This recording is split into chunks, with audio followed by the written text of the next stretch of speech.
Flash card ह्याच्या आपल्या सिरीजमधला आपला पुढचा भाग आहे फ्लॅश कार्ड अनौपचारिक पत्र. आता अनौपचारिक पत्र म्हटलं की आपल्याला माहिती आहे की हे पत्र हे घरगुती स्वरूपाचं असतं. कुटुंबातील व्यक्तींना, मित्रांना, जिव्हाळ्याच्या लोकांना आपण हे पत्र लिहित असतो. या स्वरूपाच्या पत्रामध्ये आपल्या भावना योग्य प्रकारे प्रभावी शब्दामध्ये व्यक्त झाल्या पाहिजेत, हे सगळ्यात महत्त्वाचं आपण लक्षात ठेवायचं आहे. मग हे पत्र लिहित असताना आणखी कोणत्या गोष्टी आवश्यक आहेत हे आपण आता बघूया. नंबर 1, पत्राचा विषय नीट समजून घ्या. नंबर 2, प्रथम डाव्या कोपऱ्यात तारीख लिहा. तारीख लिहून झाल्यानंतर ज्या व्यक्तीला पत्र लिहायचंय तिचा योग्य तो उल्लेख करा. म्हणजे मित्राला पत्र असेल तर प्रिय मित्र, कॉमा आणि त्यानंतर सप्रेम नमस्कार.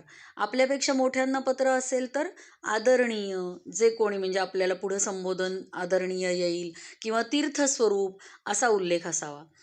त्याचबरोबर आई बाबांना लिहिताना ती आई, ती बाबा, ती म्हणजे तीर्थरूप, तीर्थस्वरूप असा उल्लेख असावा. किंवा इतर मोठे जे लोक असतात त्यांना लिहिताना शी सा न वी वी म्हणजे शिरसाष्टांग नमस्कार विनंती विशेष असा मायना असावा. हे एक पद्धत आहे लिहिण्याची. या पद्धतीने लिहिलं तर ते पत्र छान वाटतं, उठावदार वाटतं.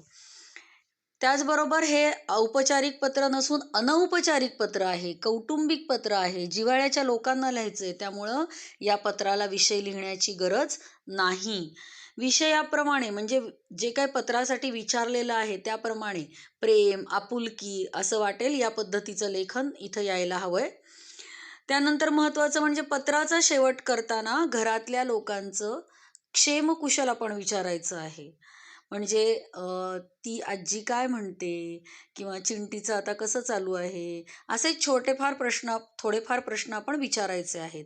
आणि सगळ्यात शेवटी डावीकडे पत्र पाठवणाऱ्याचा पत्ता आणि त्याचबरोबर खाली ईमेल ID लिहिणे अत्यंत आवश्यक आहे. राहील लक्षात? बाय.